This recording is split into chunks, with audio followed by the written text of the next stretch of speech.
পৃথিবীর ইতিহাসে নূহ আলাইহিসসালাম প্রথম রসুল, যার মাধ্যমে মানব সভ্যতার নব সূচনা হয়েছিল। পবিত্র কোরআনের 27টি সূরায় 43 বার নূহ আলাইহিসসালামের আলোচনা এসেছে। এসব আয়াতে তার তাওহীদের আহ্বান, স্বজাতির বিরোধিতা, তাদের সত্য প্রত্যাখ্যান, মহাপ্লাবন এবং তা থেকে মুক্তির বর্ণনা এসেছে। যেমন ইরশাদ হয়েছে, আমি নূহকে পাঠিয়েছিলাম তার সম্প্রদায়ের কাছে এবং সে বলেছিল, হে আমার সম্প্রদায়, আল্লাহর ইবাদত করো, তিনি ছাড়া তোমাদের অন্য কোনো উপাস্য নেই। আমি তোমাদের জন্য মহাদিনের শাস্তির আশঙ্কা করছি। সূরা আরাফ আয়াত 59। আল্লাহর নবী নূহ আলাইহিসসালাম 950 বছর জীবন লাভ করেন। নবুয়ত লাভের পর থেকে মৃত্যু পর্যন্ত তিনি দ্বীনের দাওয়াত দেন। পবিত্র কোরআনে ইরশাদ হয়েছে, আমি নূহকে তার সম্প্রদায়ের কাছে প্রেরণ করেছিলাম। সে তাদের মধ্যে অবস্থান করেছিল 50 বছর। অতঃপর প্লাবন তাদের গ্রাস করে, কেননা তারা ছিল সীমা লঙ্ঘনকারী। অতঃপর আমি তাকে ও যারা নৌকায় আরোহণ করেছিল তাদেরকে রক্ষা করলাম এবং বিশ্বজগতের জন্য তাকে করলাম একটি নিদর্শন। সূরা আনকাবুত আয়াত 14-15। ঐতিহাসিকরা বলেন, মহাপ্লাবনের পর তিনি 50 বছর জীবিত ছিলেন। মহাপ্লাবনের পর জুদি পর্বতে তার নৌকা অবতরণ করেছিল।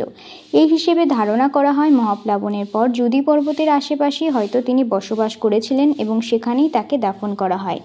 নূহ আলাইহিসসালামের সমাধি কোথায় অবস্থিত তা নির্ভুলভাবে প্রমাণিত হয়।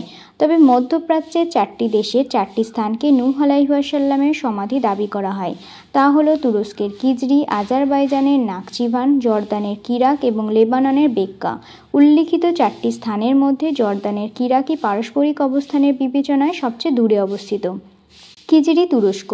অন্যান্য সমাধির তুলনায় তুরস্কের ঐতিহাসিক জুদি পর্বতের সবচেয়ে নিকটে কিজরির অবস্থান। এখানকার একটি সমাধিকে নূহ আলাইহিসসালামের সমাধি দাবি করা হয়। ঐতিহাসিক নূহ মসজিদের পাশেই সমাধিটি অবস্থিত। জুদি পর্বত থেকে এর দূরত্ব 17.69 কিলোমিটার।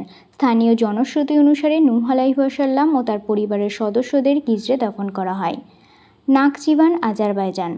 আজারবাইজানের আর্মেনিয়ান জাতিগোষ্ঠীর লোকেরা বিশ্বাস করে নাকচিভানে নূহ আলাইহিসসালামের সমাধি রয়েছে। তারা যুগ যুগ ধরে এই সমাধিতে শ্রদ্ধা নিবেদন করে আসছে। একটি ইরান, তুরস্ক ও আজারবাইজানের সীমান্তে অবস্থিত। খ্রিস্টীয় 8ম শতকে এখানে প্রথম সমাধিসৌধ নির্মাণ করা হয়। সৌধটি ধ্বংসপ্রাপ্ত হলে 2006 সালে নতুন সৌধ নির্মাণ করা হয়। প্রাচীন একটি মন্দিরের ধ্বংসাবশেষের নিচে ছিল একটি সমাধিক্ষেত্র। সেখানে থাকা একটি পাথরের স্তম্ভের নিচে নূহ আলাইহিসসালামের কবর অবস্থিত বলে দাবি করা হয়, আর সেটাকে কেন্দ্র করেই নতুন সৌধ নির্মাণ করা হয়েছে। তুরস্কের জুদি পর্বত থেকে এর দূরত্ব 332.62 কিলোমিটার। Becca, Lebanon. বেক্কা লেবাননের কিরাকে নূহ অঞ্চলের একটি শহর। এখানেই নূহ আলাইহিসসালামের সমাধি অবস্থিত বলে স্থানীয়দের বিশ্বাস। ঐতিহাসিক আল মুকাদ্দাসি ও আল দামেস্কিও এখানে নূহ আলাইহিসসালামের কবর আছে বলে দাবি করেছেন। তারা 10ম শতকে এখানে নূহ আলাইহিসসালামের কবর দেখেন। আলোচ্য সমাধির আশেপাশে রয়েছে আরও অনেক প্রত্নতাত্ত্বিক নিদর্শন, যেসব কবরকে নূহ আলাইহিসসালামের বলে দাবি করা হয়। তার মধ্যে লেবাননের বেক্কায় অবস্থিত কবরটি আয়তনে সবচেয়ে বড়, যা দৈর্ঘ্যে 31.9 মিটার, প্রস্থে 2.7 মিটার ও উচ্চতা 0.98 মিটার। তুরস্কের জুদি পর্বত থেকে এর দূরত্ব 703.62 কিলোমিটার। কিরাক, জর্দান। দক্ষিণ জর্দানের কিরাকে নূহ আলাইহিসসালামের সমাধি রয়েছে বলে দাবি করা হয়।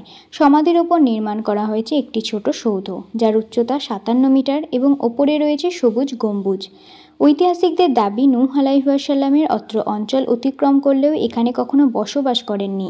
জুদি পর্বত থেকে এর দূরত্ব 922.78 কিলোমিটার। সমাধির পাশে আছে একটি প্রাচীন সমাধিক্ষেত্র। মনে রাখতে হবে, এসব সমাধির কোনোটিই ঐতিহাসিক ও নিশ্চিতভাবে নূহ আলাইহিসসালামের বলে প্রমাণিত নয়।